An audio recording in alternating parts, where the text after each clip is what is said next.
Recreate करणार आहे माझ्या लास्ट बर्थडेचा लुक आणि मी हा लुक रिक्रिएट करते बिकॉज मला माझा ड्रेस बर्थडेचा खूप आवडतो आणि मी फक्त त्याला एकदाच घातलेला आहे ते पण बर्थडे दिवशी.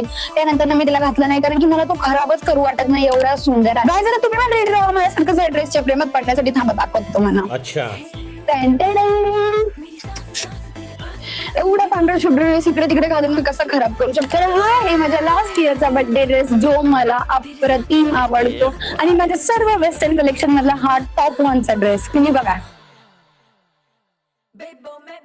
मला माहिती मी पाठची रिव्हील परफेक्ट बांधली नाही पण सध्या इथे कोण नाहीये बांधायला सो ऍडजस्ट आपण लवकर मेकअप करून येऊया. मेकअप झालेला आहे मी लास्ट इयर सारखा सेम टू सेम मेकअप केला आहे, फक्त लायनर लिपस्टिक लावली, बेसिकच मेकअप ठेवलेला आहे. लास्ट इयरच्या बर्थडेला मी आता सेम वेच वॉच घातले आणि कानातले ते मला आता गावात नाहीये आणि सेम मिनिमल चेन होती. सो आपला मेकअप आणि एक्सेसरीज डन झालेली आहे. आता आपण फायनल रिझल्ट बघूया.